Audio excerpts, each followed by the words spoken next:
Hi, everyone. Hi, Netta. It's so yeah, that's how I feel as well. I'm excited. Hi, everyone up there. Hi, everyone up there. So this is Netta. She's an incredible singer, songwriter, loop artist, beatboxer, which I'm really excited about. And you won the Eurovision Song Contest in 2018. Can I see a raise of hands? Who has seen the Eurovision Song Contest? Who has ever watched it? Raise your hand. Almost everybody in here. Okay. It's a huge TV spectacle. And you won it. And I want to ask you, before you won the Eurovision Song Contest, how did you get into music? What were your first steps? How did it all start? Well, first of all, I am very excited to tell my story. I'm a little bit ADHD, like all of you, so excuse me for like my brain. Well, I grew up actually in Nigeria. My father was working for Solel Bonnet, and I grew up in a school which was a very, very special one. It's a school called IATA. It's actually the school of kids that are the kids of people who are working in rebuilding Nigeria and aiding its problems as like the Western world defines it. Mm-hmm. And I grew up with like kids from China and from Japan and from Nigeria and from Namibia, and because there were no colors, because there were so many colors, everybody was different, then nobody was actually different. And I grew up very independently. I grew up like a special firefly in a very safe space. And when we flew to Israel, my mother discovered my little brother have Asperger's syndrome, and she panicked, and we immediately flew away to Israel into a situation where I have 40 white kids in a classroom, and then you discover that you are the fat unibrow kid with the accent that is also very, very sensitive, that nobody understands, and I was very sad. And for my mother to treat the sad kid, she tried everything. And she sent me one time to a choir. And the choir conductor, her name was Yelena. She was very scary. And she was telling me, she wanted to check my voice, if I'm a high or a low. And I remember singing what she told me to sing, and I remember for the first time an immediate reaction from everyone around me. Like I got this whoop, I got this head turn. And it was the first time that I managed to attract people to me instead of reject. And I believe until this day that music is my filter that allows other people to understand me better, that I am just around and myself. And you're a role model, right? There's a lot of people who look up to you because of your past, and you very openly talk about your past and that you were bullied, and you use that as a way to connect with others who go through the same thing. Exactly, exactly. Actually, when I grew up, I used music as a defense mechanism for me to get friends, and I needed to stop doing that. So I stopped making music for a year to fall back in love with it. Actually, when school finished, I just figured out that I am missing so much of the fun. I'm not having any fun. I'm wearing black clothing head to toe. I am hiding. I am not worthy of a boyfriend. I am not worthy of being a social leader. I've been fed up with like lies and lies and lies, and was like, really? It's like, why am I not having any fun? And then I started to do something very liberating. I left everything, all of my friends in Hod Sharon. I left everything I knew, and I moved to Tel Aviv. And there was a big bar, big shady bar called Bar Giora. And there was a very shady, misogynistic man, which I love, who runs the place. And I was applying for a job. I was 21 after the army, and there was a jam every Sunday. A lot of musicians are coming, drummers, guitarists, a lot of people coming just to, you know, play, get some chicks. And there was a mic stand that was available. And I was asking him, why isn't anyone singing? And then the misogynistic man that I love said, singers do not know how to improvise. They won't do any song. And I said, they won't do any song? They won't do Aretha Franklin or Etta James or whatever? Or it's like, I can sing blues, I promise. It's like, no. And then I went up there. I drank like 3 beers, or 4, I don't remember. And I just improvised on how douchey he was. Everybody knew he was a douche. So everybody was really into the performance. And then I discovered that could be my school to be an entertainer. It was like a greenhouse to grow in. And he got the joke. He was a good sport, and he said, yeah, you can come next Sunday. And then the next Sunday and the next Sunday and the next Sunday, I started practicing my craft, singing on people while they're with me, there, eating fries out of people's tables, drinking out of their beer glasses. Without knowing, I created a cabaret, and the line was around the block. Like, people buying tickets to see me do something so random. So, like, you know, I just really went with it. I came with my pajamas. I came with my with bathrobes. I came just, you know, toying with it. At some point, I saw on YouTube, I saw a video of Kimbra. Of who? Kimbra. Kimbra is an artist that plays a looper.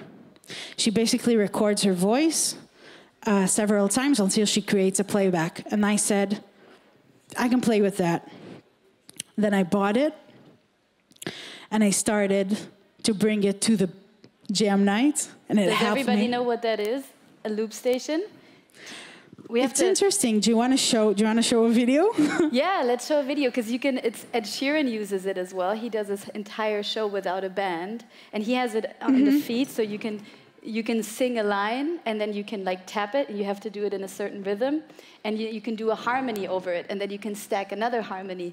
And then you know what? I'm not going to show a video. You're going to see tonight. She's going to be. You're going to come 11, and you're going to see me on action. I'm so excited, by the way, to do this. I want to ask you, Netta, because what I love about your music, whoever's familiar with Netta's music, the song Toy was the song that won her the Eurovision Song Contest. I mean, you won it with that song. And what I find so fascinating is that in that song, you talk about very serious things. I read it's also inspired by the Me Too movement and serious topics in our society, but you approach it from an angle of humor and in your voice, you like, ba, ba, ba, ba, ba, ba, ba. I can't do it the way you do it. Do you want me to teach you? Yes, please teach me. You can teach us. So it goes like baka. Baka. A. A. Baka a Baka a Baka Ooh. Everybody. It's very easy. I come from jazz. I studied jazz at Ramon School, which is a very high school for music.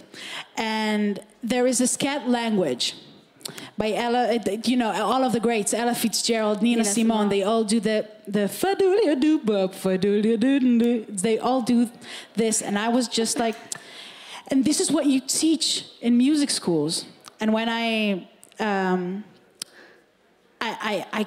just couldn't. It wasn't. Oh, really? It was too old for me. And then I came to all of my tests doing like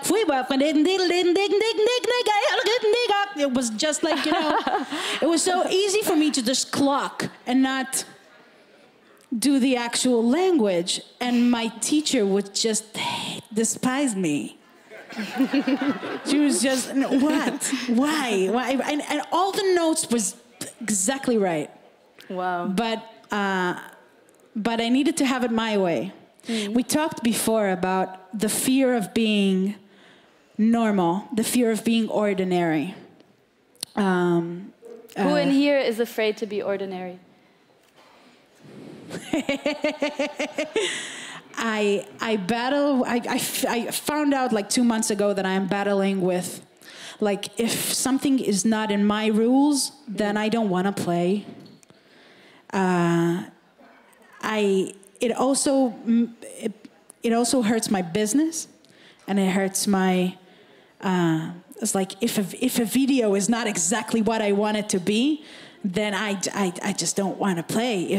I made a video with a pink rhino, which like that cost me more than a house, without any sponsorship. And I just did it because I needed it to be this. We have a video of that, don't we? Do you want to show Basta Papa? Let's show a video because we can talk for so long. We have like a picture. We have like a picture from that video. Okay. Can we pull up the video? It's a very fun story to tell. When I was a 15-year-old, I was dating a guy secretly. And it was a young love, and I was so excited. And then he said he was ashamed of me because I am fat. And I was like, okay. But it scarred me in that way that I didn't date anyone publicly until I was actually 25. And after Eurovision, and after realizing how much of a difference you can make in people's lives, I figured that I want to make peace with the rhinoceros that I am. Ooh. And make myself pink and beautiful and amazing. Can we, this is like... I just want to add, that's very familiar to me. I always use the metaphor of an elephant. I was always told that I walk like an elephant and I should walk like a gazelle. Exactly like that. You have the rhino, I have the elephant. And I think that's like a narrative that is quite common, right, in the music industry, that tells women to walk a certain way, look a certain way. Exactly. I always skateboarded, and I should have done ballet. You always remind me, like... I said like that. Yeah, and that's something I wanted to ask you. I mean, you are a role model because you create space for women. And the music industry is so much like categories. Like, are you an Adele? Are you a Beyonce? Are you a Rihanna? And you really defy a lot of these categories because you, in your visuals, in your music, you bring together a lot of these things. I wanted to ask you, who are your role models, and what gives you the strength to be the way you are and unapologetically claim the space, claim your voice, claim who you are? She was a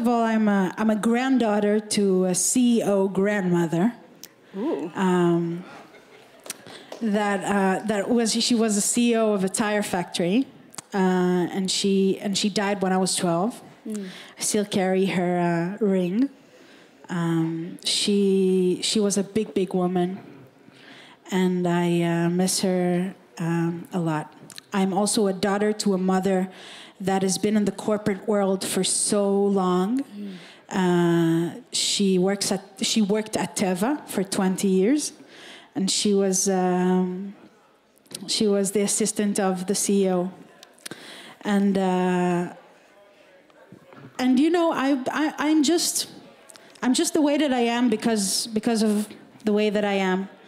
And I didn't really understand how much of an impact it can make on other people's lives until I did this video with the rhino. Can we show that video? When we did that, I'm just going to explain what we're going to watch. Purim is an Israeli holiday, which is like the Jewish Halloween. It's like the Halloween without the scariness. It's just happy, basically, and everybody dressed up. And after the video came out, there were so many young women and girls that had something to dress up to, finally, after so many years. Not the slutty nurse or the options you have on Halloween or the penguin full suit. You either have like the slutty or the full body suit. Yeah. And you created something new. Exactly. So somebody did a video and they invited me to join, and we're going to watch it now.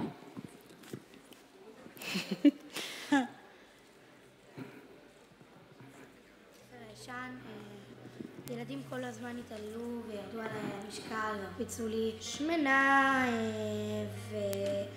ומכוערת, אפשר להכין ממך קבב ודברים כאלה. בגלל שאת שמנה, אז את בטח מכוערת, בטח את לא יודעת לעשות כלום, בטח אין לך כוח, בטח את לא חזקה. תמיד אומרים שכאילו, אם את מיוחדת ואם את שונה, אז את מוזרה כזאת. ויש הרבה שאומרים את זה כאילו כמילה רעה או משהו, ואני לא חושבת, אני חושבת שזה מחמאה להיות מוזרה, שונה. זה מילים כאילו מושלמות לפי דעתי. את מרגישה מוזרה לפעמים? כן. כשראית תלמידת נטע, מה זה גרם לך להרגיש? שיש עוד תקווה בחיים. בגלל שאני רואה שנטע מתלבשת איך שהיא רוצה, וכאילו היא לא שמה על אף אחד, אז אני גם יכולה לעשות את זה. הייתי עוברת המון חרמים, ואני חושבת שתמיד הייתי בוכה, מסתתרת, לא מספרת, הכל שומרת בבטן. ועכשיו, כשנטע הביאה את זה והביאה יותר שמחה, יותר חיים לחיים שלי, אז זה נותן תחושה אחרת. אם אני חזקה, אז אני מנצחת את כולם, ואם נטע חזקה, היא מנצחת את כולם. אז יאללה, בואו נעשה תמונה, זה יהיה לתחרות תחפושות שאחר כך נעשה של נטע. מוכנה? תסתכלי אליי. 3, 2, תסתכל אליי, ובואי תסתכלי על התמונה.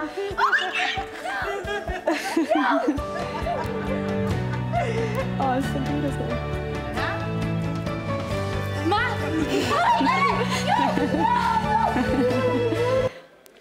Oh wow, that is so beautiful. You know, my mother, who is also here, we founded a foundation that's called Malisa, where the ultimate goal is to fight violence against women and girls, and we do that through looking at media and initiating studies to show how women and men are presented. And the slogan we use is, "You can be what you can see," and that is exactly what we just saw in that video, right? These girls see you, and they can imagine themselves all of a sudden as more that they were able to imagine themselves as before, because they have an image that they can dream of, that they can imagine. And I wanted to ask you, what is your hope for this world, for the girls, but for everybody? What are the images do you think we need in these times of war, of climate crisis? What do you think is needed? It's a small question. You gave me one, eh? I really believe that when you are the unapologetic version, the most authentic version of you, you accidentally inspire other people. I would like to see love. You know, there's a lot of bulliness also today. Not just like evil comments on TikTok. I'm talking about toxic headlines. I'm talking about toxic environment, toxic thinking. And there's a lot of narratives over the years that have been glued to me. Just what are because the narratives that... I once saw a headline that I'm a children killer. I once, you know, and you have to watch that. You have to see that. Really? I don't watch these things. When I get these comments, when I see these propaganda, I have to sometimes go on to shows, and like when, you know, I'm just a musician and I have to deal with people standing in the middle of my crowd, protesting against. And has the...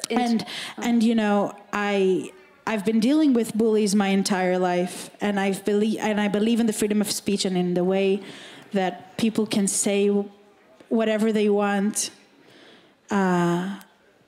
But I just, you know, I feel there is no compassion anymore. And I just try to spread that. I always focus on what I'm good at. I am really good in doing happy stuff. I'm really good at that. You know, I did a song called Playground Politica about my happy place. It's a song about my childhood in Nigeria. And I've seen a comment that's saying, everybody writes sad songs and Netta just comes and sprinkles fairy dust. And she writes about her happy. When everybody, anytime asks me something that is, what is your New Year resolution? What is the 5 things that you give up? It's like, no, what is the 5 things that I take on? Yeah. What is changing my narrative into something that is positive? It's everywhere. It's in the mirror. It's on stage. It's like, it's talking to yourself in a positive way, and the world catches it. Yeah. It catches it, and it makes it a better place. Yeah. I believe you, and I think you're not just doing that in the interpersonal. I can feel it. You're also trying to do that online. And for an EP that you wrote during the pandemic, you used the audience. You did live sessions with fans who could be part of your music.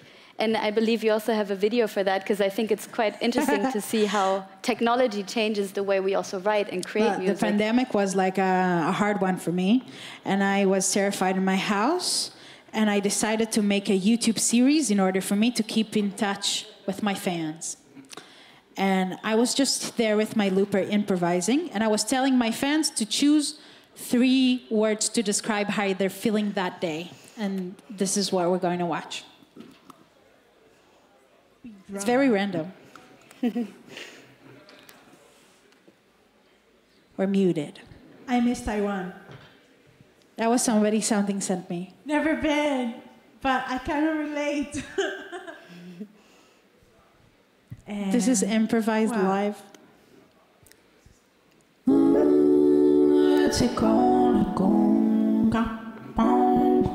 That's a vocoder on it, right?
That is Thank so you. cool. Thank you. I just found like a safe space on YouTube with my fans. Something's very random. Everything about me before this was very high production. I needed everything my way. I needed everything pink and bubbly and expensive.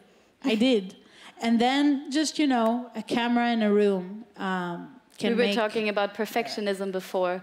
Yes. And I was saying that I heard a quote by Liz Gilbert that perfectionism is fear in nice shoes. Exactly. And yeah, if you want to see more perfectionism, Netta will be performing at the DLD party. You're really exceptional. I'm so happy to meet you. And I think you're so right with the world that we're in and the online discourse. I think we're really missing the grace to give each other the benefit of the doubt.